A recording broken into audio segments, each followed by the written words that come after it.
is a test of the emergency broadcast system. This is only a test. DJs in MC. This DJ, he gets down. Listen to this jockey's introduction to Two DJs in a mic with your host, DJ Mike. Is that a timetable? And DJ JP. Well, get on it. It's your time. Give me the mic.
Hello, guys. Hello. Welcome to another episode of Two DJs and One Mic. And we got young Jeffrey Cowboy Gumbo, and we got DJ KG in the house. What's up? Yes. Young Gumbo. Yes, young Gumbo. What's going down? How y'all doing, man? We doing good, man. Welcome in. We got another Keith in the building, Mike. Wow. Yeah, So, we got another Keith in the building. Yes. It's another one. You got to share yet? Somebody trying to get on the show, y'all. Give me 1 second. We're going to kick it off. Yeah, I'm trying. Live in full effect. Oh, Go ahead. I guess I'll get them started. Yes. We got a whole lot of comments. What's up, Wayne? DJ Big Al in the house. What's up, Big Al? Yep. Yeah. Let's go. All right, here we go. Let's do it. Yeah, so it's an honor. We have DJ KG in the house. He's me and him have been friends for years. Considered to be one of my big brothers. He's been in the DJ industry for longer than a lot of y'all been living. 43 years to be exact. 43 years skinned up. Yeah, to be exact. So I remember being a little young pup standing outside their window, he playing music.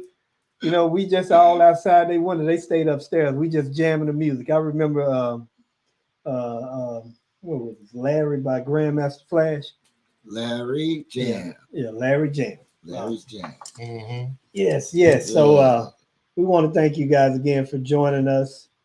We're going to get this party started. What's up, DJ Free from Twitch joining us? Thank you, brother. What's up, Free? Yes. So we're going to go and get this party started. Let's jump into the hot box. Yes. Right. I let Jeff ask that question. So, my man KG, how did you get into the industry, man? How did you get into DJing? Man, really, man, I just used to love music so much, man. And, I was off in the pop locking, and doing the robot, and one thing led to another, and just being current with the pop lock and kept you current with the music. So back in the day, man, my aunt, she had a friend guy, his name was Harvey. They opened up a teenage club about 43 years ago. 43 years yeah, man. I was like one of the youngest DJs ever touched the 2 round blue boxes. It wasn't turntables back then. Yeah, some blue boxes. Yeah, I had a blue box and a red box, And man, explain, what is that? A blue box and a red box? Okay, the blue box was the 8-track. Where you had to slide the 8-track in, and then the red box was a little more advanced. It had the cassette where you could pause and play. So, I used to pause and play one and stick the cassette in the other one. And hey, man, I was mixing before anybody even thought about pitch control. That was before push, play, and pray. That was way before that. He was push, playing, and playing, all right. Yeah, man. Well, y'all don't know about that 8-track. I'm just saying that 8-track. It wasn't no rewind. No, that 8-track was hell. Some people, I met one person had a rewind. Yeah, I never saw a rewind. I saw a rewind. It was a rare sight. When I saw it, it was like like glow of light. How some people say when they see Michael Jordan, it was like they see that halo. That halo. But if you miss a song on 8-track, you in trouble. You ain't going back to it. You gotta. Hey, give me about an hour. I'll be back to it. Yeah, you can't get back to it on the 8-track. And so that makes you 13 when you started, huh? 13 years old. My aunt called me one day. She said, you like music so much. Me and Harvey just got a club. We're calling the club Second Stage, and you're going to be our DJ. So I was like, what? And that's what got. So after that, you just. And after that, man, that was a prominent club. I had to get a little more advanced, y'all. So I ended up going to a place called Rent a Center, where I could rent me 2 Kenwood speakers and some turntables. That was the sound system back then, So we up in here, we got the Polly Pop, the hot dogs, and we up in here, we got a full-fledged Do you remember teenage club. Kenwood, Mike? I remember Kenwood. Kenwood was the Kenwood was more in your car. Hey, man, but no, they made a good sound house. That's what it was. House system. Yeah, it was a component system. Component house system. Kenwood. I remember later on, Mike going back, man. Techniques, The Pioneer came out. He ended up renting that, so we had a full setup. I had 2 house speakers and an 8-track, 4 house speakers. Oh, banging, man. And some belt drive turntables. Don't y'all tell nobody. Club packed every week. Did y'all have a handle on top of the turntable that the record dropped down off? Hey, man. We used to have to put a quarter on some of them, man. Keep it from jumping. Got that little. Yeah, man. Man, the days. Most definitely. They don't realize how much they got it now, man. Man, God, it's a blessing, bro. Yeah, man. Y'all don't know how great it is now. Carrying just multiple crates of albums, Yeah. Keep it burning. Keep the fire burning. Yes.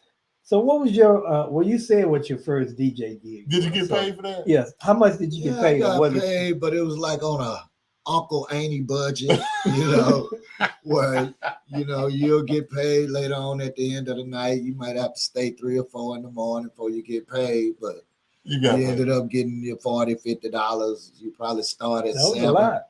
Yeah, it was a lot back then. 13-year-old, man. It really was a lot back then, And as the club got packer, we made more money. But you did. Yeah, I did. I did. Sometimes. We didn't make enough on the door. I didn't make enough Did you ever a lot of nights because, hey, we let everybody in free some nights.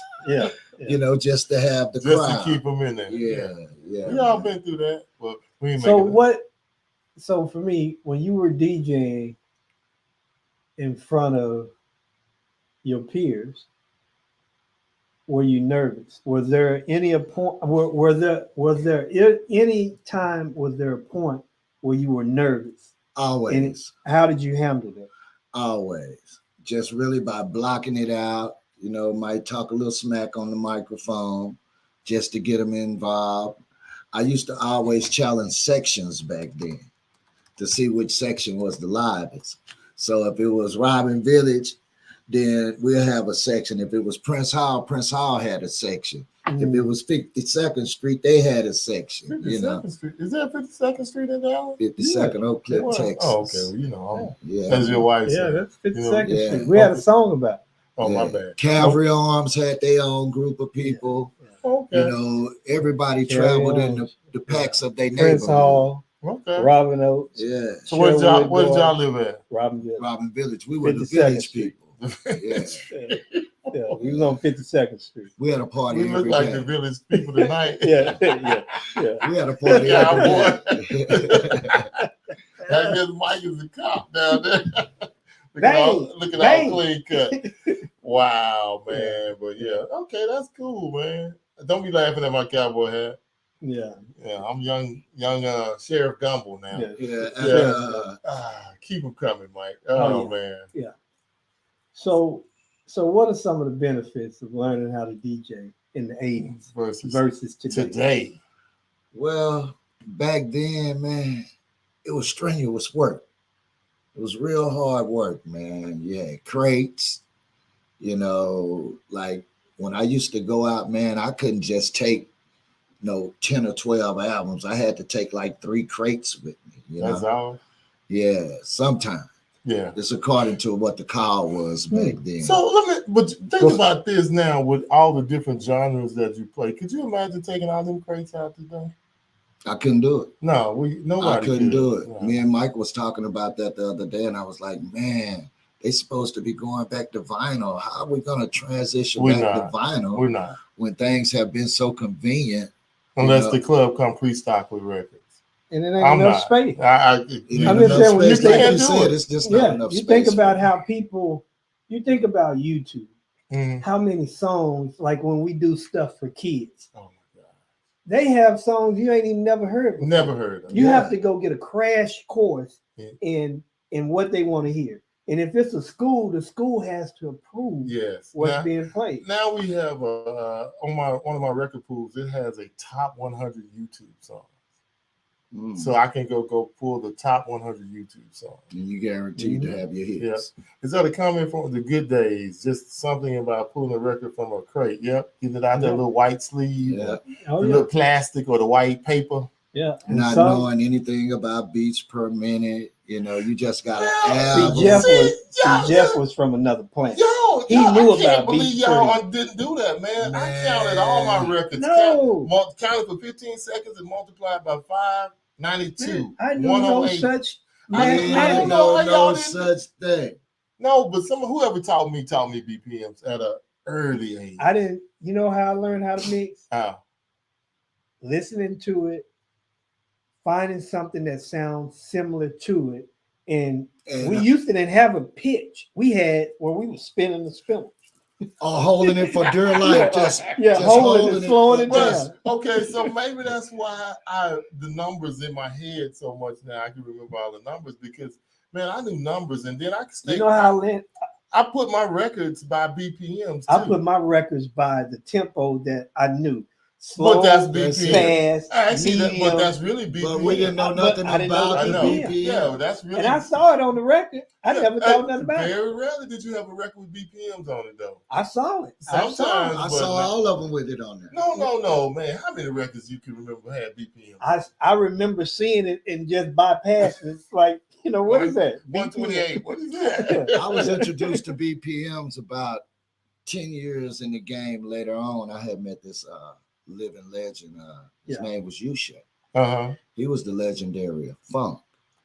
And one day they invited me over, him and this guy named DJ Red, and they was like, man, we're going to give you your timing. And I'm like, my timing? What's that? No, here, man. Some of these comments. Okay, yeah. We'll get back to that comment, but go ahead. I go to the spot where they had me to meet him at, man. It was on Harlandale. I'll never forget Harlandale Street in Oak Cliff. Mm-hmm. And when I knocked on the door, man, when they opened the door, it was trash everywhere. So I was like, man, what's going on? Am I finna be set up or jacked or something? They say, nah, come here, man. I'm finna make it where you never have to worry about a job in your life. Wow. So they took me to the back, man. After you done climbed over all this stuff, when I get to the back, Ushay's room was purple velvet. The whole room was velvet, man. He had the PV monitors on the floor, the 1200 turntables. Soft porn. All I remember was the green light. What, the green light on the turntable? On the pitch control. Oh, the green light on the pitch control. And I never forget when I actually learned how to mix. It was Bounce Rock Skate. That's a hard. The intro of that song is hard to mix. He gave me 2 of them. Yeah.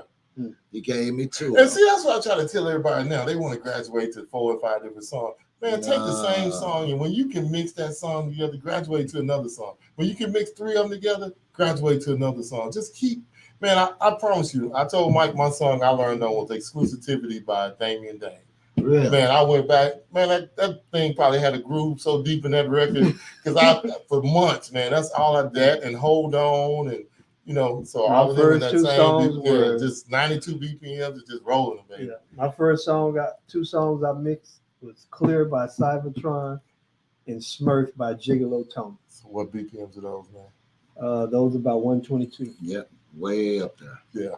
Yeah, those were my first 2 songs that I ever mixed. Exclusivity and Hold On for me. It was Bounce Rock Under Skate, the stairs in my Skate house in Turkey. I remember when I bought them. Ooh, and then I didn't just buy 1200s. I got 1210s, so I was lucky. I got the black set right out the box. You was special. Right out the box. Oh, yeah. Well, you was special. Yeah, he had a. We still had one turntable that had pitch. No, one didn't. One had pitch up in the corner at the top. But you know, that like that. No, but that was out the house, my own money in the service. Yeah, no. You know, I saved up my money. Matter of fact, I might have wanted my savings to buy them turntables. Then I remember I joined the record pool out of Atlanta record pool. You know, you used to get a box of records. Some of them be trash. With a feedback like, sheet. What is this? Some of this, I'm like, I wouldn't get this to my cat, my dog. But, you know, you had to play it. But you begged for them hits. You know, you had them 7 or 8 hits out of that stack of records. And then stuff started to grow on you, too. Because I remember when y'all remember Crystal Waters when Gypsy Woman came out, and I threw that record somewhere over there to the side. Next thing I know, that was go back and get it. That was the most popular song for about 5-6 years, man. I hated house music. I hated house music. But hey, you learn. But what are some of these comments, Mike, we got in here? What is that? You just gotta have the ear, no BPM, no key, just feeling the music. Yeah, that's the way it is, but there's better ways, brother. There's better ways. You still got to have tempo. Yeah, you still got to have. You got to have tempo. But you know, the main thing you got to be able to hear, because I tell people who I teach, close your goddamn laptop and stop reading that. You know, stop worrying about that. Well, one of the hardest things to do is, if you don't have an ear, is to develop that ear. That is not an easy task. And with today's time, it makes it so hard, like you said, because people are learning how to mix by looking at the screen. In the moment that you close the screen down, now you're forced to listen to what you're doing. And if you can't hear the distinct sound of the song overlapping or underlapping, then what you're gonna have is a herd of monkeys beating on pop. Yeah. Because you know, you can, like, I'm sure all y'all can do this too. Somebody playing a mix and you're not the actual DJ. I bet you can tell me right off the bat when they come in which one is faster than the other. Oh yeah. Oh yeah. Even without words and that, you can automatically tell if it's on point. You ain't got nothing in your head, but your head automatically starts looking for that one that's off when you listen to, okay, that's faster than the other. And you slow down. I can hear it the moment that it starts just going off. Veer to the left. But I just wonder, why did some of us get that ear and other ones didn't? You know? You had to be born with it. Yeah, let me ask you this. You think we were born with it, or we developed it? I think we developed it. From that snap, it's that snare that you really... Yeah, I mean, but I'm saying... It's all about the snare, you know? It's I'm going to tell you this. One of the commonalities of this very conversation is no different than anything that people do. If you love what you do, you invest in what you do, and you try to master what you do. So there's a difference, and we always talk about this, and some people, I know they may get mad and get upset and say it's not the truth and all of that, whatever you want to say. I find it hard to believe, if you love music, that you're not a good DJ if you're DJ. If you love music, you put in the work. I did this for love. You did it for love. It wasn't based about What money. about you? Was money at first? I did it for whole heart, flesh, love, and soul. What I'm saying, when you first started, when I first started, I loved music because I was a pop lock. I loved to dance. Oh yeah, that's right. You came from the dance. Music has always been my life. I mean, let me ask y'all a question. What would life be without music? Man, just boring. Because like right now, this brother just Alfred mentioned Planet Rock. What does that song take you when you hear that? It takes me back to the hi-hat back home. Yeah, the baggies. The days with suspenders. Just everything. So music can take you on a journey. Just putting on a song can take you back somewhere that you just. It's just something about it, man. You got them songs, them break up, get over songs, some Atlantic Star, some of them days, some SOS band, walking on the dance floor. But I mean, just stuff, man. It just gets you and just takes you back every time you hear it. Yeah, it's music. Yeah, it's music. Oh, we got you in there, Young Richard. I got the ear to hear the mix. Yeah. You got the ear. Well, that's good. Yeah. Remember Kraftwerk? Yes, we remember Kraftwerk. One of our favorites. Let's see. What was the name of that song? Numbers? Stop it, man. You don't ask questions like that. Numbers, baby. Trans. Clear. Come on now. Clear was by somebody else, but Numbers. Clear is Cybertron. What's the other one? But they had like computer. Yeah, they had computer. But they had some weird stuff, and we music. You think about that, how much we really got into Kraftwerk, man. But I remember because I went over to my friend's house. He had all the records, man. They were buying records. They were listening to Kraftwerk, smoking a doogie, and just sitting there, because they used to listen to Bob Marley. Then they went over to Kraftwerk. Kraftwerk took it somewhere. Man? Who is this? But I mean, it didn't even seem black. But everybody kind of took what they were doing and put a black. They were black. I thought they were white. They were black. Man, from Germany. I'm gonna have to look them up. I need to. Young Gumbo. I'm gonna have to go. You know me. No, they were white, but they were black. I'm gonna say because I know I didn't look it up before. I thought there was some white boys. Mike trying to get me over here. It's all right. That's all right. You ain't gonna get nothing Gumbo. I'm gonna go. I know I. You gonna go do your homework. But no, I done read up on them, man. I know. I was like, damn, is he telling me something I don't know? They wearing some costumes or whatever. But yeah, man, Kraftwerk, man, oh my God, I love that song. So what is something you love about the DJ industry? Yeah. What I love about it, man, is you're really all inclusive. You get the right of way to everything. You hands on. You really like a pilot that's flying an airplane. With a bunch of passengers. You can dictate your night. I like that. And a lot of times, it's really hard for us in the now because of the Nintendo DJs and the. Hold up. You got to explain. You just can't drop something like that. You want me to explain the Nintendo DJ or the PlayStation DJ? No, you can explain which both. one? We just want to hear both. Okay, what is that? Nintendo DJs are the one that's gonna go in the club. They're gonna work for $75 to $100. They're gonna boycott the game where don't no club owners want no guys like us, because why would I pay you when I can pay Super Mario $75? But can Super Mario DJ? Super Mario can't even mix. But this is the thing that's going on now, we have it in us and on us. But most of these DJs, they just follow the tutorial and they don't have no memory base. What is memory base? Give us that. Memory base is like,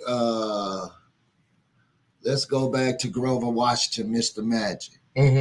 Let's go back to Atomic Dog, Sugarfoot, Baby Let Me Kiss Your Lips, Reaganomics, Raw Clash, Flashlight, Funkadelics, George Clinton. You over here digging into crazy. You got to really have a memory for this because we having DJ Church. Yeah, we really have a DJ Church. Man, it's funny. Some guy tried to call us out one time, man, and me and Mike did a show on some of our favorite beats.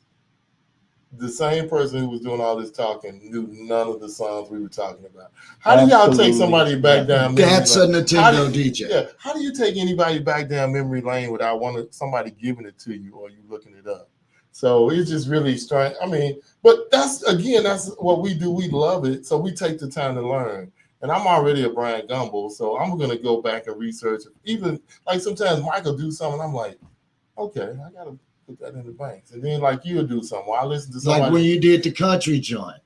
I've been looking for country jams ever since to do me a country joint reel. I'm gonna give you a cheat sheet. I'm gonna send you a country and tell you to do that. I would love it. Yeah, I would love it. But yeah, it's the reels. That's another whole subject right now. Stems, reels, and all the stuff. The king of reels. Yeah, he is. Yeah, he got me addicted. You know who I am? The lazy king of reels. Because I just, we're begging you. I know y'all keep telling me. Keep going. But I mean, I'm good. I come out when I did my country with Drag Him in the River. That was I might have been done. I just went in and I hung them up. I said, okay, I'm done. I ain't got to do no more. He did one mix and just hung his gloves. Like, Jim, keep going. No. That was hard. I know. That's why I hung them up. I was like, I can't. I mentioned that to you when I first came in. Man, what you going to do about your reels, man? I'm going to get back on it, man. But so that's interesting that you say that. Everybody calls them some iPad. What's up, DJ Relly Rail? Yeah, what's up, Rail? They call them all kind of stuff. That's my boy out of Cleveland, Ohio. But you know that's interesting. You call them Nintendo. Yeah. And a lot of people don't understand. And if we stuck together and did the right stuff, and you know, okay, I'm not going in here for peanuts, but most of them are just desperate to work, man. Like my boy Terrence, man, he explains it so well. Why, you know, I might make $12, $15 on my job, but somebody wants to pay me, you know, $50 an hour or $75 an hour compared to what I'm making now. And I can make this in one night it's hard to convince people not to do that. Well, I would say for me, a big problem is we don't communicate the way that we should in the industry. There is so much jealousy and envy and pride and so forth. So we have more division. That might be the worst violation we ever had on the show. That's a complete violation. Leaving your phone on in the middle of the show. Yeah. That was my other phone. We got a commercial break. Yeah. That's the bat phone. It's the bat phone to the bat cave. Bring it to him so he can cut it off. Oh my God! That's my driver. Okay, that's okay. That's all right. But that's a violation. We're gonna talk about that later. So I think that's one of the things that really hurt us. We don't have that togetherness overall. No, it's always one. Have. It's all me for me. And so that makes these type of conversations very hard. You know, when you have people that say they don't know. And then if they already like, man, you can't tell me nothing. I'm making $75 an hour. Yeah. Wow.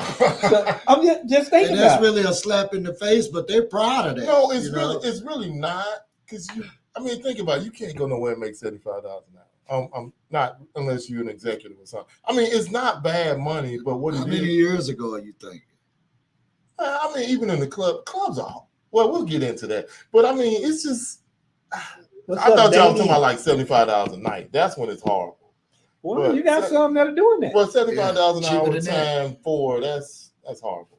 But we won't. That's a club thing. But so that perfect subway. Yeah. Okay. Yes. So one of the things that we wanted to talk about, and me and you have talked about. Yes. Let's get into the difference between the club scene and the private scene. You know, and one thing that I respect about you, you've worked that club scene like no other. You know, you are aware of what goes on in the club. It's like a prison. Yeah. So being in that versus being on the private scene, what's the difference in that and the benefits for you? Looking at both sides. Why have you stayed in the club side? I guess. Well, being in the clubs, you're really a slave DJ.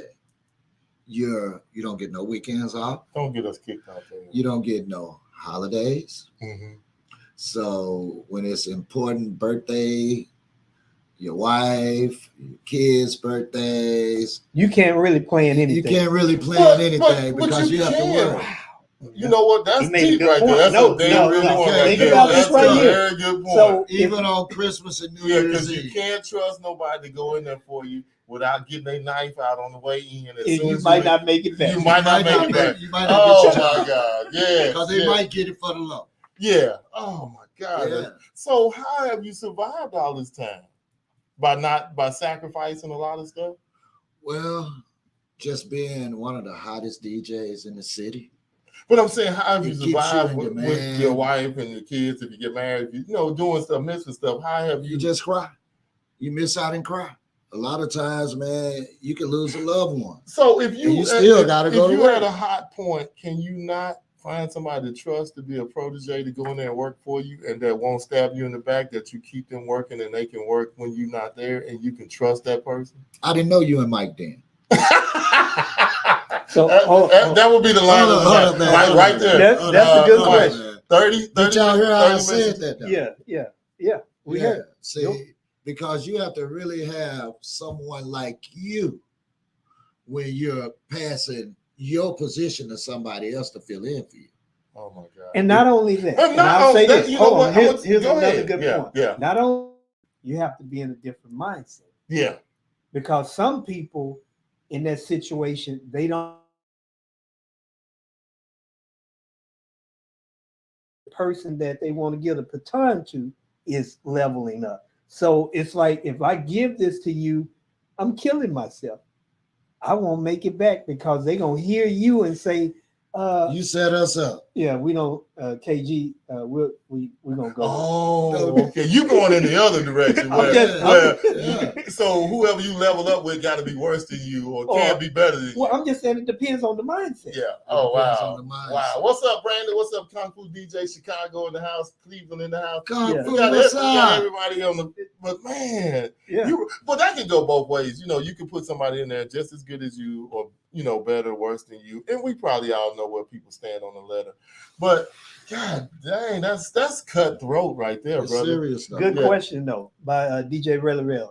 He said, so KG, do you do a long-term contract or are you week to week at the club? And see, that could solve it. But how many of us But how many of us were doing that, though? Well, to lock myself in, I did 2-year deals, 3-year deals for job security, But did you get raped in the process? Well, here's the thing about clubs.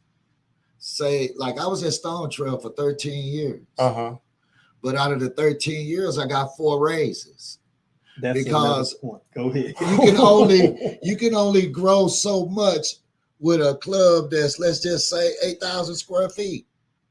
After you pack it every night, you can only make that much money every weekend. It ain't no moving up. So it's no elevation. That's you can cut other deals where you get a piece of the door or a percentage of the bar. They're not trying to hear that. I know that, but if you packing it and you making it rock and you got something to do with it, say if you out for a night and you're not there and it's dead or people don't come because they know you're not gonna be there, you got leverage. But if you don't, because I guess the other thing that helped me when I was here, I was on the radio, so I was like, "Hey, I'm going here. They coming. They were there." So I knew when I drove up here, the line was around the side of the building. So you got a little pull, you got a little leeway. But I also had ownership in the club, so it was a little different. See, like when you're a club DJ, that's your house. Yeah, and see, that's the thing about it. That's like your house, so. You're not going to invite anybody to come. No, you're not. And showcasing your house. So you did do contracts for, man, I don't even want to get into I don't even want to get into numbers. Go ahead, go. No, I don't want to get into numbers because because I feel like I just don't understand that. That's why a lot of people need to get into ownership or buying a percentage of it. A lot of times you stick your foot in your mouth because let's just say, for instance, okay, you go in, you making, let's just say $200 a night at the club. And then 2 years don't went by. They don't went up on gas. Gas $1 million a gallon. Bread is $5. Water, a case of water is $5. And you still making what you made 3 years ago. So with all of that being said, so were you constantly shopping and looking for other jobs? You there 13 years. Were you doing anything else or looking for somewhere else? Because I'm surprised any club lasted 13 years these days anyway, and I came to hear you one night because I did go to Stone Trail maybe a few times, but not very many. But I did. Coach's Corner was my spot. So, you know, I'm old and, you know, you looking for no challenges. Well, I created ways to get extra money. Like I may come in with 10 mixed CDs. Oh, and you would sell them. I would sell them. So you found a way to make your money. Even with shout outs. If you're going to interrupt my show, hey, I'm on the air. If you're going to interrupt my show, you're going to have to tip. I'd like to give a birthday shout out to Day Day. Well, now, if I'm going to interrupt my show, you know, you're going to have to tip me to give a shout out to Day Day. Yeah, so I always have ways of regenerating the extras. Wow. But I mean, that's good. You learned, but 4 raises in 13 years. 13 years, 4 raises. Did we not go in for an annual sit down yearly? Salary. But I mean, you know, you had, 2-year stints. You signed a contract. So I know Texas is at will. So if they decide to fire you, what happens then? What happened was this. I'm glad you said that. Uh-huh. I had got in some trouble. Mm-mm. I was one of them DJs that I thought I wasn't replaceable. So with me having the club on lock, I done went. I done took a little old 6-month little old trip. I come back, I'm thinking I got my job and it's good to go. Man, why would I pay you $600 a week when I'm paying this guy $300? And was proud of it and happy. And guess what they did to me? You out the door. Out the door. So why did it, if you had a contract, you had someone, the person that came in to replace you, why didn't you have a conversation with them about what the dealio was? When you move, you lose in Texas. No, that's everywhere. I'm just saying. So, but like Mike said, I guess, I don't know, maybe the wedding industry is a little bit closer or a little bit more knowledgeable what everybody's doing. I mean, y'all probably knowledgeable too. I haven't really ever been in the club game in Dallas. But do people not have conversations about what they're making? I know, like us going back and doing stuff, now that's definitely love for us, because to go do a club for 4 or 5 hours for $250, that's because we love the DJ and we want to do something different and not be so strenuous on the time schedule with a wedding. So, wow. So you went from, so what did you do after you lost that gig? What did you do then? It was really the best thing that ever happened to me. Oh, okay. I went mobile. Oh, okay. So you started doing other stuff. I started, back doing my little side working with Mike and doing stuff. No, this was kind of before. Yeah, This was before I actually met Mike.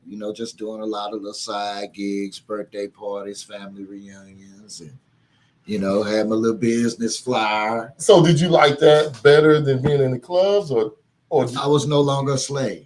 So did you go back in the clubs after a while though? Yeah, when times got hard, I didn't have no choice. Like when business slowed down, you have some real slow times. Sorry, guys. It's okay. We used to it now. This is my driver trying to find his way back. Sorry, guys. We're gonna go put a smoke signal out in front of the studio in a minute. Yeah, we got it's TP. just, but like I said, I did clubs and it was really dirty. But I always tried to be nice deal with people on a level and talk to folks, because I feel like if we work together, we can get the money up. But if we fighting against each other, the club owners can use it against us. But I know we all want to work and want to get in clubs. What's up, Terrence? Let me ask you a question though. Uh-huh. Say the capacity of the club is 425. Uh-huh. And this club been bussing for, let's just say 7 years. Mm-hmm. So after you get to that 425, you probably can only get about 20 more people in there before you violate the fire and safety code. So there's really no more money to be left after you work 5 years in the game, brother. Time out. Let me tell you something. There's so much damn money made in clubs, brother. We used to make $7,000 a night on the door. Now, don't tell me they can't pay you. We used to go in the office. When we first started, we used to go in the office and throw money up in the air because it was so much money. We couldn't believe how much money we was making. So please don't tell me. How much was you making at the time? DJ? Well, he had ownership. So I was making. Okay, that's a big difference. But no, I was paying my brother I would pay him $300-$400 a night. And that's back in Mississippi. Okay. But we had a club that held 600 people. Yeah, but I couldn't do what I really should have been doing for him because I had other people that had a bigger stake that was calling the shot.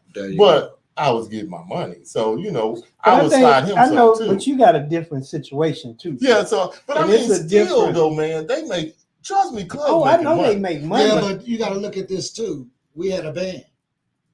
So you're not just having a DJ that night. You got a band that's playing in between with 3 45-minute sets. So why go to a club with a band? I mean, I know you got to go where you can go, but I mean, I looked at that part of it as really a fresh, hot take, because every time it was time for me to go back up, man, I let them have it, because you never could get cold. What is that he talking about, Mike? Well, he said, remember that for DJ Keith Wayne. Green what happened to members only? What happened to members only? That's Wayne. Remember what happened to members only? Club. Shut down.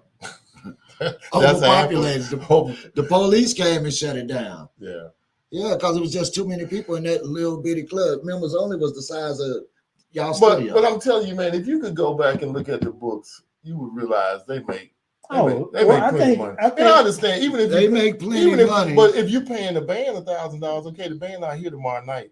Can you pay me that $1,000?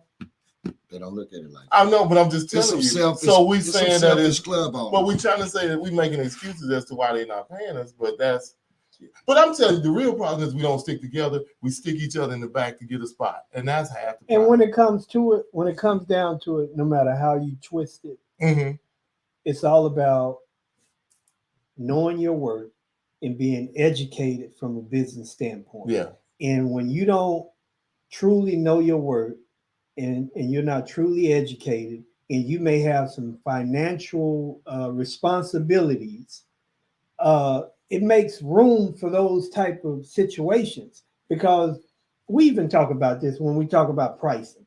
You don't know everybody's situation. No, I don't know what's going on at home. What Cardinal they got to do. And we have so many people that throw out numbers that they know that are not real. No.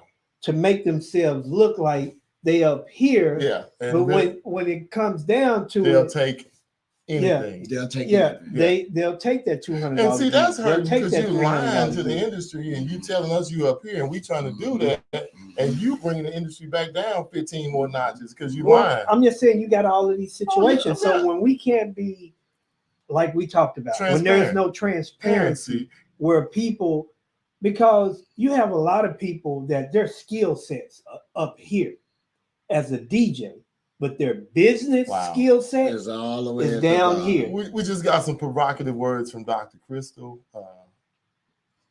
She said, stepping away from being an artist versus being a business person. And we have to learn to separate. That's true. But everybody, it's like Mike say though, you want to work. So sometimes wanting to work can get in the way of wanting to have sense, or having a business sense. And sometimes you have to go in some place. But see, that's how they get you. Well, I can get Jenna to do it for like $150 if you ain't gonna take this. But that's knowing your worth. That's how the it was too. Yeah. And when I told him this the other day, I said, man, you know what? When we were talking about, what we were going to discuss, I said, man, I am so glad that I got into the private sector, because I used to want to be in a night spot and just, have residency. But the private scene gave me control of my destiny. Mm-hmm. Yes, because I remember one time it was New Year's Eve. Mm-hmm. Or it was coming around New Year's Eve, and a guy called me, and I can't remember his name. Hey man, you busy for New Year's Eve? And I just wanted to hear what he said. I said, what's up? He said, oh, I want you to come over and DJ. I said, for what? He said, oh, $400. I said, why would I do that? I said, I'm doing an event for $1,400. He said, what? Somebody gonna pay you that? I said, yeah. He's like, oh man. I said, yeah, all right. But I'm just saying, when you when you see it from a different perspective, because a lot of us don't know our worth. And like Dr. Crystal say, stepping away from an artist to being a business person, those are two different hats. The artist is always going to sell themselves cheap or sell themselves less. They mainly just want to be business person in you. And let me hear the business person, meaning that person that's educated and know their worth, gonna say no, look, KG, let big KG take this. No, we're not taking that. Yes, man, that is. And I hope that makes sense. No, it makes perfect sense because to be able to tell them no and walk away and with pride and something. Terrence on here tonight. I want to say this. Something I admire about him, man. Like it's like 6 months down the road. Somebody call him about an event or something, and they don't want to pay. He'll be like, "Okay, that's great. I don't need to. Okay, thank you. Go find somebody else," because he know that it'll get filled. And I admire him being able to have that pride and say no. Because sometimes I have to think hard. Okay, do I want to go ahead and feel this?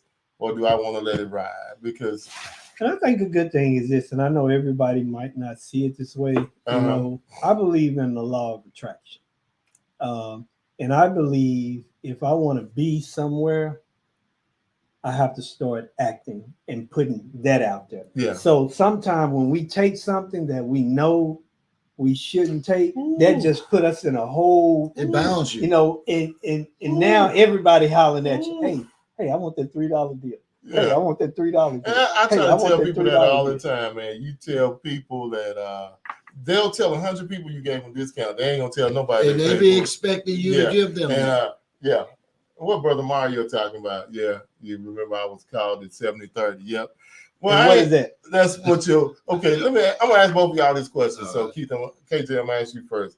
What would you say your percentage is for love versus money in this business? That's what he's talking about with 70-30. And when you say love of what we do versus, are you doing it because you love it, like it? I adore it. 80-20. 80-20 on the money, on the love side. On the love side. What about you, Mike? I would say it's about 80-20. I love it. Well, I'm going to be honest because I like money. I'm going to say 60-40. But I love what I do, but I still want to be compensated. I'm going to be compensated, but I love what I do. I know, but see, sometimes that love can confuse you. Well, if you're talking about it from your perspective, it might be 40-60. For me? No, for me. If you're talking about it from that perspective. What you ask on the love side. Yeah. Oh, we're saying on both sides. How would you put your number? But I still. That's what I'm saying. Mine is 60-40. 60 out of other money. Money gonna come. Yeah. And we got another comment. But it sets you up for the future. The customer will know the next time they think about needing a service, because I bet they go a 50-cent DJ, Walmart versus Whole Foods. For real. Oh yeah. I agree. Yeah, it does set them up because you have to be willing to walk away. Oh yeah, and like I say, man, I've heard Terrence just, oh no, I'll book it. You know, I ain't worried about it. So I'm like, man, sometimes it's hard to do that. I mean, truthfully speaking, again, there's always some factors that people don't discuss. Their financial situation, and we can sit here and have this conversation now, but everybody has to realize it's you're evolving. It's an evolution, because I will be honest and say at one point, hey, I'll do it. But it's according to your timing. When I learned it's and I according start to your putting timing myself too. in better situations, I can say no. Yeah. But I wasn't always able to say no because I was in a different situation. I was in a different headspace. Yeah. And that's just being honest. Now, some guys may be blessed to come in and just start always up here. I ain't never met one of those. Well, I'm just. I mean, no. You got some that come in and start, I want to say mid-range. And I don't know. I don't know where these guys are at or what they're doing in their skill level. But some people do walk in the door and say, I'm coming in at the middle. Yeah, well, I'm just saying, for me, life is an evolution. Did your evolution start at the top at the bottom. or at the bottom? Yeah, I got. Okay. Yeah, we need you to answer this question. He says, he didn't hear you answer. He had to take a conference about call. the contracts, about you doing. You can go back and rewind the tape later, but okay. So we get the numbers up. Forgive Cowboy Gumbo. Did you have a contract, or what did you do? He asked that question about the contract. Did you sign a contract with the club? Yeah, he did a 2-year. Yeah, 2-year contract every time. 2 to 3 that was years. the only way you could really keep your job. Yeah. So when you went on vacation, then were you still guaranteed to have your job when you get back? I got in trouble. No. I'm talking about saying if you had he got in trouble and they used that as a way out. No. Okay, I understand that. But say if you wanted to take a holiday off or something off. Normally we don't want to be at the club on a holiday, but say if you want to just wouldn't do it. Ain't no holiday. Just wouldn't do it. That ain't gonna happen. Man, I'm trying to think back to my days when you in the club, you're stuck in the club. You're different situation. I'm just saying when you got ownership. Mine has always been different, man. You always had can't even put yourself in the pot. You know what? I won't even say young Gumbo. I'm gonna say I've always been young Elon. Because I always had somebody work for me that I would pay them, and I'm like, hey, and don't you go in there and tell nobody you taking my job either, and you better not outperform me. So you go in there and you do the best. You a little bully. Yeah. So you got the cowboy hat on. Let me take this hat off. If I take this hat off. But I always had guys that I've taught and trained that I knew I could trust. That wasn't gonna. I kind of I did have some contracts with clubs because I had every club on base, so everybody worked for me. I had the clubs outside the base. So, like, Mississippi kind of different from Texas. I've always no. This wasn't Mississippi. This was overseas in Turkey. Oh well, that shows. And then Air Force Base, every Air Force base, I would go. Hey, I'm gonna do one night free for you, and then I'm gonna show you why I need to be your DJ, and then we can go from there. Yeah, everywhere I went, you can do that around here. Everywhere I went, no, I'm saying I did that most places because nobody would let you on. I said, well, let me do one free night, and I guarantee you'll fire your DJs you got right now. And every time I did it, they got fired. Good move. Good move. Some I never had to do that, but like the NCO club in Wichita Falls, went in there, hey, look, this guy, he was horrible. I called him DJ CTF, DJ Clear the Floor, because he would play stuff, and it was just the floor. CTF. I thought he was going to say DJ Kid for free. No, DJ CTF. So he would just clear the floor, man. I was like, I can't even go out and have a good time with this bug DJ. He was a bubonic plague. Yeah, man, he was horrible. So, got rid of him. Rest in peace, DJ Hatch from Wichita Falls. He was the man, but I got there, I'm like, brother, you are hot freaking garbage. So I said, we about to take this thing over. So I had that club, the NCO club. They did some at the officers club. They called me for one of my DJs. Yeah. Really got another. I've always been hustler though. So the clubs that you worked at, do they do good promoting, or do they rely on you to do that? Well, at the club that I just left, promotion was kind of shaky. Don't want to invest. But Stone Trail had a reputation though. Stone Trail, we never advertised anything. Yeah, because everybody knew about Stone Trail. We never had a commercial or anything, and it was packed every night. Yeah.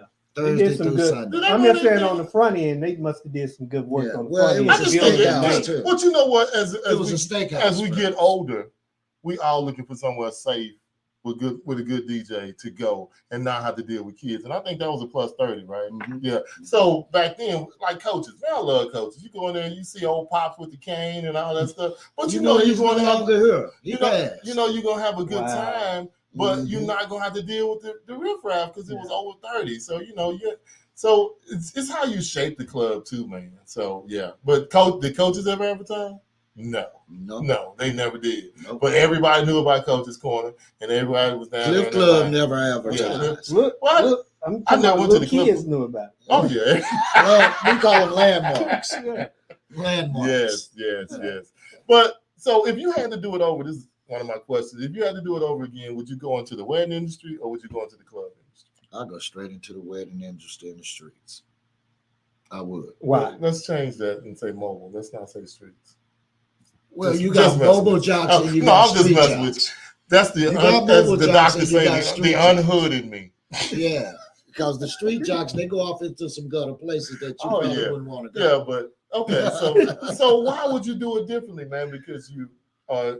It frees up your time. It frees up your time where you can dictate when you really want to work. by booking your gigs. Yeah, because I know Mike told me last week. First, he gave me a gig, put me on something late at night, and I'm like, why is Mike giving this away? But it wasn't a bad gig. He gave me one. It wasn't a bad gig, but I'm like, okay, because he's like, first of all, I'm surprised you not working.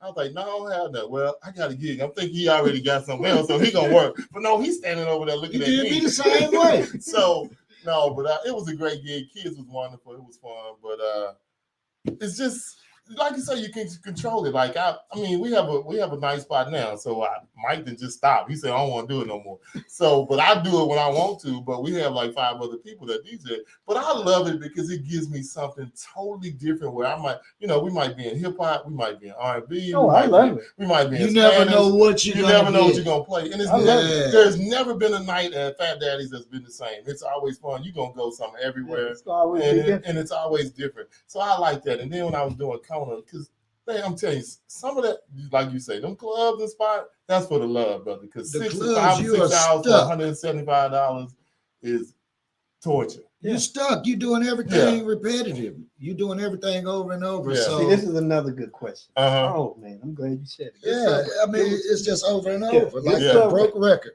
So, and me and Jeff had this conversation. We always talking about something. So, do you think it's more of a challenge Oh yeah. being in the same place week in and week out, or being on the private sector where you may deal with different types? You really don't have a challenge in the club because you're dealing pretty much with the same people. You may get a few out of towners every other weekend if it's a special occasion. Really real. What you think about that? You But you pretty much you're bounce dealing back with the and same forth. people, you know. So Okay, but Somebody say, hollering at you. yeah, but, DJ Sebo, yeah. Sebo, what's up, Sebo Young? yeah. So that really is a good question. And me and Mike went back and forth, and I tried to think of it from this. Cause I was like, Clubs are not really hard because people now they can be because It's radio. routine. I'm just saying it can be, but if But you're now- there at the same, you're in the same Every spot. single- Well, let me ask you day. something. So, do you get, like I said, I don't do clubs very much. So, do you get requests for like the kids now, like all this stuff on YouTube, TikTok, or they done heard? And do you get a lot of those requests? Not in if the you have club? a mature club. Well, I mean, they It's can a do it too way, now, yeah. like King George, and they want some. Yeah, like the Tim song. Uh-huh. Like the Tim song. Yeah, you get a lot of requests. You get a lot of requests from the songs, but a lot of times You just add it, and it's just a part of it, and it's stuck every week. But a lot of times when it comes to club DJs, you can really go to the club and you can go word for word on what they're gonna play next. Man, I was just gonna say that. So I used to drive home this Because it'd be like they stuck to a 94.5, format. and you could almost tell what DJ Smooth was gonna play on the way home. I mean, every song Stuck gonna in their follow. format. I knew when he was gonna play Tim's right after Chopper Style or something like that. We finna go to the ground and Then get ready. And then so I don't blow know the if whistle. 94.5 had made him put it into a certain set where they would knew what was coming, because you can't play some stuff on the radio that you play in the club.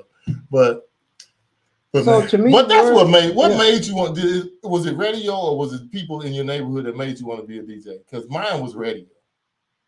Hearing Manny Fresh's dad on the radio. Mine was Grandmaster Flash on the Wheels of Steel. Yeah, mine was. I heard him in a club. It was called the Famous, and they had a revolving dance floor. And I used to put my radio in the window and listen to him. I used to tell Mike, man, they used to play Drop the Bomb for an hour. We're gonna drop the bomb. What you gonna do? We're gonna man, they played that song for an hour. How many bombs did they Drop drop? the- man. And then you go to New Orleans and they be throwing them little things on the ground. You remember the little explode things? Yeah, The little white thing. yeah, they little be throwing them on the poppers. ground. Drop the bomb, man. I was like, so I kind of grew up in New Orleans, but it was well 105, man. We'd be fishing, we'd be everywhere listening to that radio station because man, I just fell in love with that. I was like, I got to learn how to do that. Just them seamless transitions, man. Because they ain't cutting stuff that much back in the day like they do now. Man, they don't even let the record play now. Oh, these Nintendo DJs, man, Is you it could the be 64 or the first one? man. Hey man, not on the PlayStation. None of the new stuff. Oh my goodness. Oh, So man. man, what do you think? Hit that last question? One of them questions, Mike. I love the private gigs because I love the diversity of music. can play. Clubs will get boring because they want to hear the same thing all the time. No new music. Yeah, club might be the toughest place to break. It may be the toughest place to break a new song unless somebody asks you for it. You have to trick them into playing a new song. You sure do. Now, I would say this. I periodically do some things for, some people, at the same place. I forced myself to play something different every time because I don't want to get locked into that mode. And how they look at you when you do? Like, do you have a third eye? What is that? Some of them are literally walk out the dance floor. Yeah. Even at Kona, I would get into that same trap because, they're not dancing or nothing. It's just the same. It's a different crowd all the time, but you get into that mode of playing the same songs because they work, or, you got to play this, you can't play that. So that was so limited. I mean, they had us in, you talking about handcuffs, Mike. You walk in, they handcuffing you to the controller. And then taking your playlist out your hand and say, look, this is what you play. You use one hand and you just play these songs in this order. It was so handcuffed. And they had you at gunpoint. At gunpoint. And then I played a rap song one night, tried to sneak one in. The man ran over there. Take that rap song right now. Right now. I was like, man, so that wasn't fun. That didn't make it fun for me. So, because, you handcuffed, you can't do nothing. You can't break nothing. What is something you love? Yeah.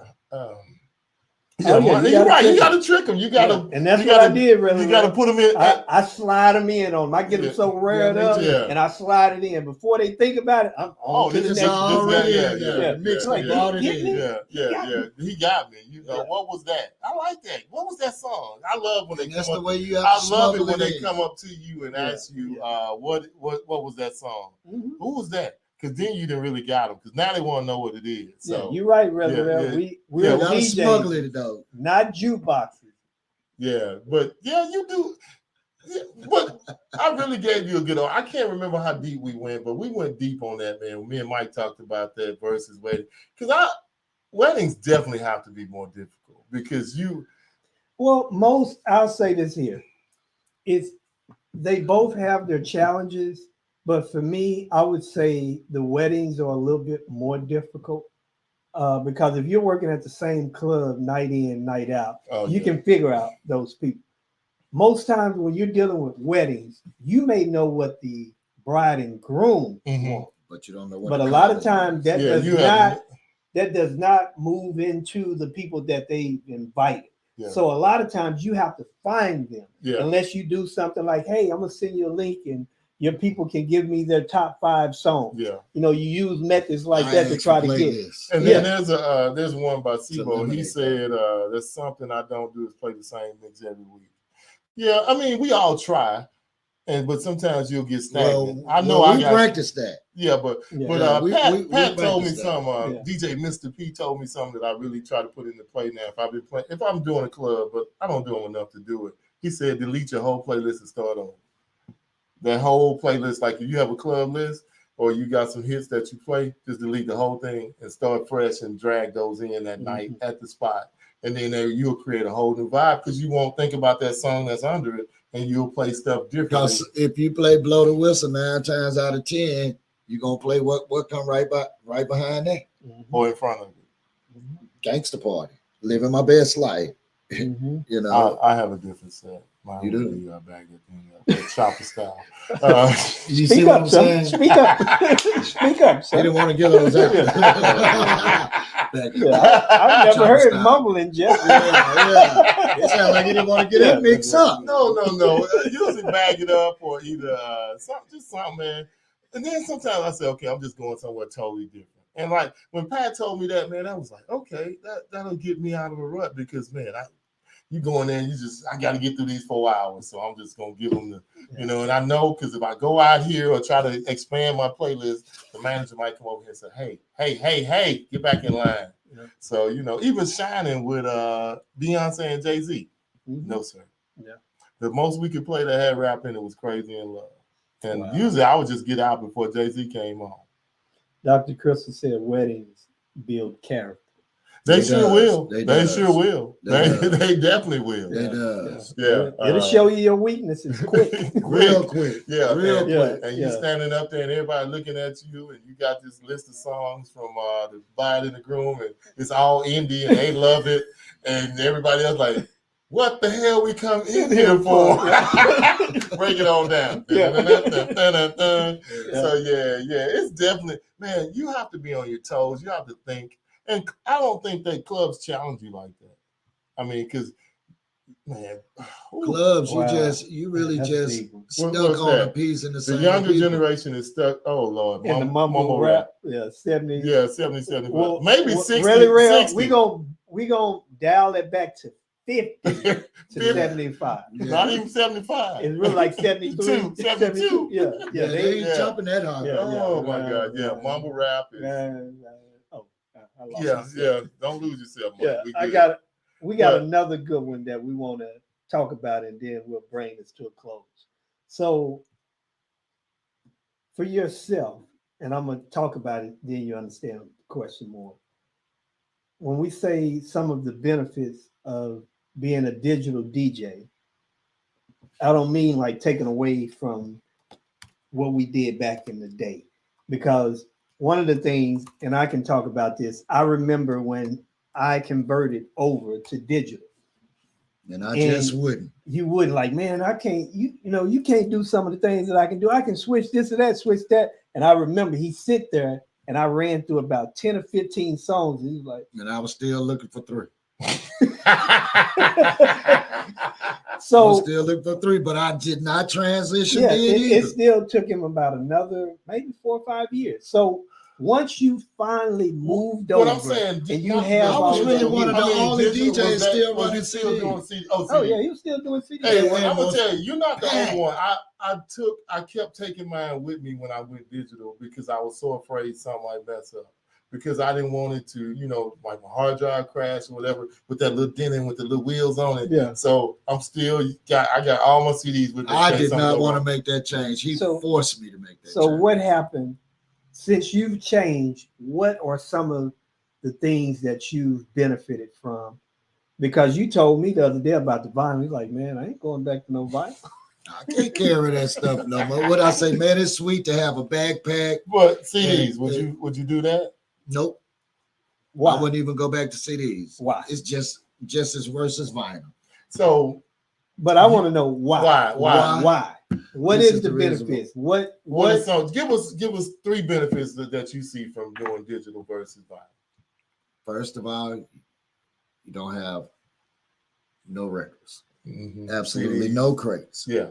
You got your genres all on your computer now. Mm-hmm. And man, it took me a very long time to grasp that because I did not want to let the CDs go.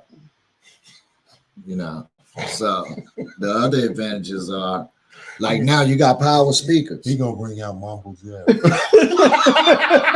You got power speakers. So did it take you a long time to go to power too? Were you still carrying around the amp rack? Nope, I never had an amp rack.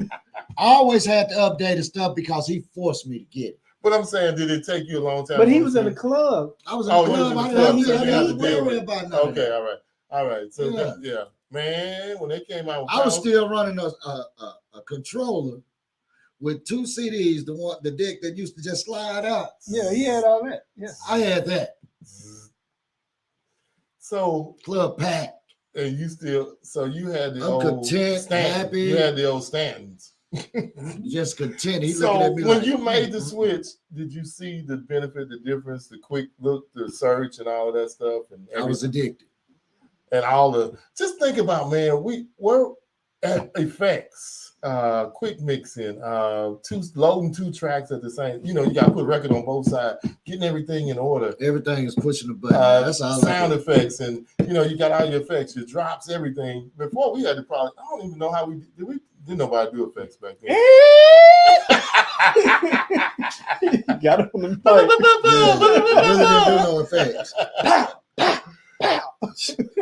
We probably had Baba Black Light. We probably had some effect records, but you still got to dig that out and put it in. Yeah. But get a couple of you scratches definitely and didn't pull it have no out. drops. Go back. Only people that had drops was folks on the radio and sound effects on the radio. But still, you had no way to play them outside of the radio station. Technology has really changed. So you've embraced it.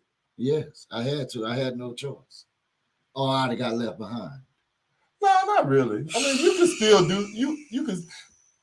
How you left behind when you can do with half of them that's right here with it, can't do nothing with it? Who's gonna want to burn you some CDs? You can burn your damn self.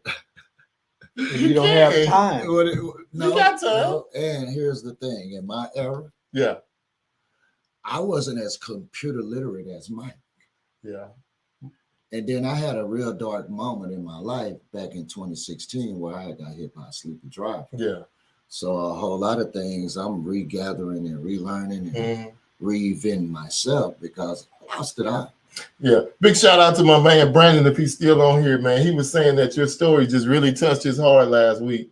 Brought tears to his eyes when he talked about his struggles too and going through how y'all both pulled through and how he still pulled through. So, hey, you never know who you're going to touch if you're on the show or what we talk about, how it's going to touch somebody, because we just try to keep it real, talk about stuff that really matters to everybody. And most of all, if you sit in that chair right there or you get on that screen, full speed. We're not going to let you, especially if we know the truth already. So you ain't going to be able to, well, we are allergic to lies, weak ideas, and false information. Absolutely. Mumble Mike, can you get lies, weak ideas, and false information? Yeah, so we like to keep it real, man, because you just got to tell the truth. Who is that? Terrence. I prefer weddings because they expand my playlist. I get introduced to songs I never heard or considered playing. I love it. Absolutely. I do too. Yeah. You know what's good? This is a good thing. Uh-huh. It's great when you're being paid to learn what somebody likes. Yes. You're being paid to get educated. Yes. I love it. Yeah. It ain't nothing like asking for a playlist. How many people pay you big money to learn how to play for them? Because sometimes you have to find them and you have to. Oh, I love that. That's the thrill for me, finding my audience. And what I tell you, only thing that I take is what the clients ask me for. Everything else, people ask me, well, do you know what you're gonna play? Nope. Yeah, I've always try to. That's why I always ask for their playlist. And when brides try to interview and ask me this, I say it's not my favorite song, it's your song. I mean, it's not about me at all. And then it's about the people in front of me, because I can't, it's not about me. Because if that was the place, I'd probably be playing Neo Soul. We'd be all the best. Jill would be on repeat. So I asked both of you guys this. Uh-huh. So when you're playing for an audience, do you play for yourself or do you play for them? Are you me or we? I'm playing for them. I'm playing for them. Yeah. I usually go by my kinesthesia. Yeah. Explain. Yeah. Say, for instance, you in let's just say it's a young setting. It's supposed to be a young setting. Mm-hmm. But when you get there, all the aunties and uncles are there. Mm-hmm.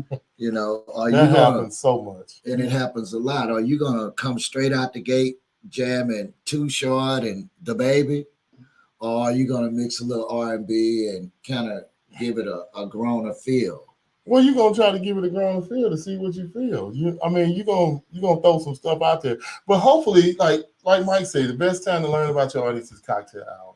You ease some stuff in there. You don't really go hard, let's party. You just go doing cocktail and dinner. Yeah. Once that's over with, I already know what it is. Yeah, I'm throwing bait out there. Yeah. I might throw a Maze song. Yeah, and you I might throw an R&B song. And you feel where they at, and you don't want to lullaby them too much to sleep, but you don't want to make them get up. You want to make them tap their, and It's the roller coaster. Because he told me he has a what you call that playlist? You said the playlist, your warm them up playlist or whatever you call it. I can't even remember. But yeah, he told me about that playlist, and I kind of created me one. But I can go in. Your guaranteed playlist. Yeah, swing dance. It's all so you can't lose. It's all different. So like some people want to subdue. Some people want it to be just okay. We almost on the verge, and let's go dance. Mm-hmm. That's why I love going to New Orleans and doing weddings. So they come in, and I mean, as soon as you put on my wife playing cocktail hour, they already dancing. So, you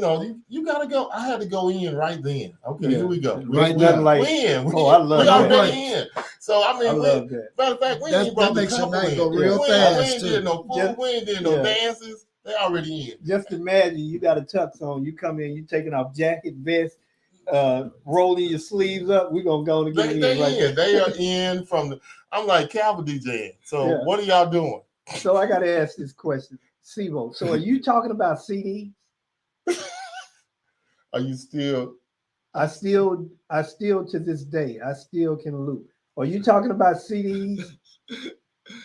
We can loop on CDs. No, I'm trying to see what system that he's talking I about. hope he's not. No, I want to see. Yeah, because man, just think about how all the stuff still run CDs. Just think about all the stuff. DJ Black. See, yeah, I knew it. Hey, no, there's a DJ that was DJing for Gus that was using CDs when I rolled up on it one day. So I would like to ask Sibo this. So, are you opposed to not going digital? Do you feel like that you may lose something? What's your reason? Not saying that it's something wrong with what you're doing. I just want to know what's the reason. While we wait on that, we want to thank you guys for joining us. Yeah. KG, tell them where they can find you. Yeah, where can you find me? You can find me in the middle of Oak Cliff, Texas. Social media. Social media, man. You can find me at DJ KG. He said he was a little bit challenged, y'all. Now we know. I'm special. I'm very special. Social media. It's all of them are DJ KG famlife@gmail.com. Yeah. That's his Gmail. Put some respect on it. Yeah, what's your Instagram, social, and your Facebook? I don't have no Instagram. I don't have no social. Do you tick? Well, he has Facebook. I have Facebook. Do you tick and talk? Every now and then. Okay, I'm gaining it back now that I'm getting my memory back. Oh, okay. I'm learning TikTok. But man, this is a whole new experience to me again. But you know what? At least you're embracing it and trying it out instead of saying I ain't gonna do it. I got the teacher right here. Teacher. Man, I didn't know, man. But just think about this, man. Think about if you didn't pour it. I mean, you poured in the mic, but now he's pouring back into you. And I think that's what we all should do, man. Help, pour in, out, whatever you got to do. Help somebody to be better. Don't just. I had gave DJing up. You can't take none of this with you. I had gave it up, man. He forced it back in my life. Yeah. I really had forgot about DJing. Yeah. And he kept playing me music like, man, come on, KG. My neck was broke. I couldn't think about no music. I had forgot about it. Well, man, I'm going to say this. What you said might be really true, that there's not very many like me and Mike. And I mean, you meet people that age for it's big on little, man. They're a season or a reason. And a lot of people come in your life for a season or a reason. Most of them come in your life to teach you a lesson. Hopefully it's a good one. But I always try to, just put them in the category and move on. So if you're there for a season, okay, your season is up. We need to put you out. I'm going to leave y'all with this one, man. Go ahead, bro. And leave us with a gem. And it's the coldest gem ever. Man. Uh-oh. You can be the hottest DJ in the city and don't know the business. Oh, yeah. Go ahead, explain. And what I mean is this. You could be making fairly decent money, but you said some while ago, it's so much more money out there. But how do you get that money if you're not promoting yourself? If you're not advertising yourself? If you don't, like me, I never had business cards. Everything was always word of mouth. Everything. You never had social media. You could almost get away with that now if you got social media and a good website. Well, he had to introduce me to all of that. Well, thank God. And I thank God for him every day for that. Yeah, and I thank God for everything he does for me and pushes me to do. And Jeffrey, you need to do this. Jeffrey, you need to do this. And Michael, you need to do that. So, we push each other. And yeah. So I thank an individual for bringing Mike into my life. And even though it was on negative basis, but thank you for doing that. You got to know your worth and diversify your portfolio. Absolutely. You need to get into some Apple stock and some other stock along with other stocks. Yes, Ricky Bobby. But y'all, we want to thank this brother for coming on, hanging out with us. One of Dallas' finest. 13 years in one nightclub. That might be a record because most nightclubs don't last 13 years. 13 years straight. So how long after you left did it close? Still open. Stone Trail? It's not Stone Trail anymore. It ain't still open then. I get you. No, once they changed the name. Well, once they changed the name, they just changed the name. It's still the same club. But it ain't the same spot because they changed the name. So that's when it's like. What is it, Vanetti's? Oh, that's Vanetti's? Oh, it is. Vanetti's is the old Stone Trail. Oh, well, that's been a whole bunch of stuff since, just like, what was the one that was on 360 where Skip them used to be at all the time? Or Jamie's? Yeah, Jamie's. I remember that came, man. That's gone. Right? It's a pawn shop. I saw for 360. Right there. You ever DJ that one? Yes, I did. And like I said, I never tried to get into the club scene here, man. No. I immediately went into the private sector weddings because I had that was the best thing. I had enough clubs by the time I got there. And another thing, being in the clubs, you don't have to learn about the business. You know, you just stagnated. That's the problem. You do need to learn about the business. But you didn't know what you didn't know. You know what? See, he said something. You didn't hear what I said. Yeah, I heard what you said. Because you're stuck. This is something that he said that he didn't say. Okay. When he said about you being stuck and you're a slave, or it's like having a job. Your job, you only learn about your job description. You don't learn how to run the company. Oh my God. And on that note, we need to get out of here because y'all killing it. But you're right. And what you, man, that was so deep. But you're right. But you know what? So all y'all should be, if they looking for somebody else, you should be looking for something better. Always looking for something better. But if you have that same mindset, you got to look at it. I know you got to change mindset. Even though you're a DJ for a club, look at what's the difference between an entrepreneur and someone that works a job. An entrepreneur doesn't have the fear or don't need job security. So a club person versus a private sector DJ. The private sector DJ goes out and finds his business. The club goes to work. He's more independent. Man, the hamster wheel. Look, It's like you're being stuck. Even when I was doing it, though, I was always, hey, you gonna but you was a business. I know. You got to take yourself out the equation. I'm the black person. I'm the black different. I'm the Jamaican. Because my thing is always going better. I'm trying to find the better. If I'm on the radio, you were on a different mind. Like, hey, you were on a different wavelength. A whole different plateau. Yeah. Well, you could get away with a lot of that stuff. Man, because I'm like, hey. There's too much competition around here. Yeah, he taking DJs outside, pulling his head off. You going in, pushing him against the wall. You but not say your name is Jeff. Man, I'm gonna do this night for you for free. You can't do none of that around here. No, I wasn't like that, man. But the guy who taught me how to DJ told me something. You can never be afraid of anybody coming in because there's always going to be somebody better than you or somebody that can do something better than you or talk better than you or whatever. Just go do your job to the best of your ability and let it work out. Do you. But y'all, that's what I do. We over, so we're going to have to get out of here. Yeah. We love it. Thank y'all for tuning in. Really, real. Thank you, brother, for jumping on. Richard. Sibo, everybody. We'll check you out at Odyssey. The missus didn't comment, but she's on here. Sibo's still at Odyssey. The girl didn't comment, but she's on here. Hey, two-piece. No, I'm talking about his girl. The one your wife jumped on. Your girlfriend, she jumped on. But she said she was. And two-piece, four-piece over there, Doc. Everybody, Mario. The scroll is real. Yeah. Richie Rich. Yeah, everybody that jumped on, y'all. Thank y'all for joining. How you gonna just end the stream without the song, man? Give me my theme music. What you doing? Cowboy Chip, the boss. Yeah. You can't just end the show without the theme. Hey, I'm gonna get pushed up against the wall and get some threats. Good night, y'all. Oh.